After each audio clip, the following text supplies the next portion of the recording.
and welcome into Bruins Now. Michaela Vernava here, still reveling in the exquisite display of hockey the Bruins put out on Long Island on Tuesday.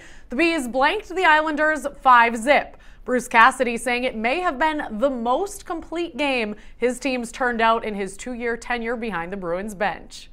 Yeah, probably. Like in terms of the possession and the worry meter for the coach. You know, usually you see what's happening before maybe the bad comes. You start to sense, oh, we're not. But we never really got away from it. Like I said, I think in the third there was a couple of plays we were a little soft through the neutral zone. They knocked down. But other than that, it was for a shift or two. And our guys right away sort of said, hey, let's get back to crisp, hard plays. And Sean Corelli set the tone for the Bees, lighting the lamp in the first minute of the game. He added another in the second period while centering the new-look third line alongside Chris Wagner and Danton Heinen. Meanwhile, between the pipes, Tuukka Rask stopped all 13 of the Islanders' shots for his 4th shutout of the season, 45th of his career. And a welcome sight indeed. David Pastrnak making his return to the ice after missing 16 games with a thumb injury. Pasta skated with his usual partners in crime, Patrice Bergeron and Brad Marchand. He found himself in the midst of all the action, but didn't find the back of the net. He did have 3 shots on goal in his approximate 14 minutes of ice time. Pasta happy to be back for the first time since February 10th. Felt pretty good, you know, obviously physically and pain was actually really good. So. No, I mean, it's good, you know. I just always did the timing a little bit, you know, and yeah, I guess we get a lot of chances as a line, you know, just didn't capitalize on. First shift was actually pretty tough, but yeah, I felt good, you know, physically and pain-free, so it's great. Now, Pasta is the latest victim of Brad Marchand's social media savagery, except Pasta took the jabs the way only a fellow lineman can. Marshy commenting on Pasta's post-game look, likening his facial hair to that of Patrick Laine. Well, Pasta shot right back with, "No wonder you don't let your beard grow." Marchand wasn't done, taking a jab at Pasta's teeth, at which point Pasta laid down the hammer with this. Gotta love friendly fire on the Twitter machine. And Pasta wasn't the only subject of Marshy's, shall we say, creativity. He wished the world a happy St. Patrick's Day with the leprechaun version of Torrey Krug.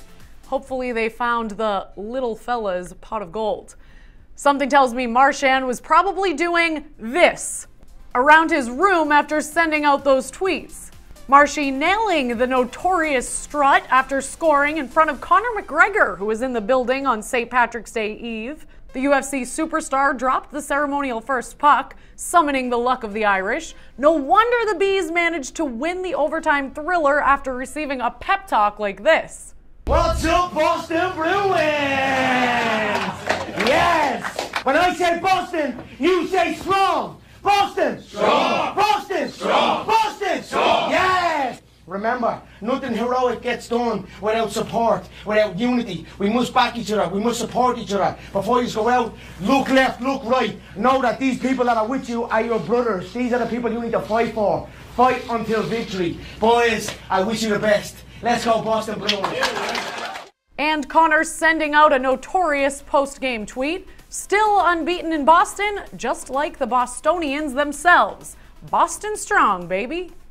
Now it seems as though the notorious really rubbed off on the team, and on Zdeno Chara in particular.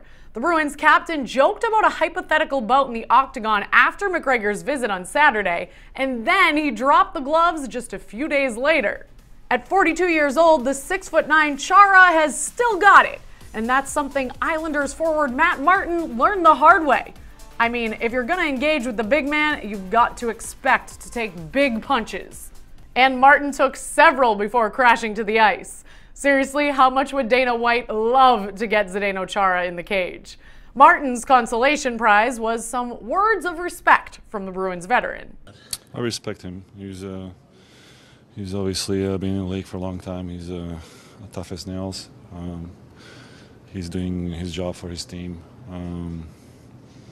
You know, it's a you know, obviously great job by him. That'll do it for this episode of Bruins Now. Thanks for watching. We'll catch you next week.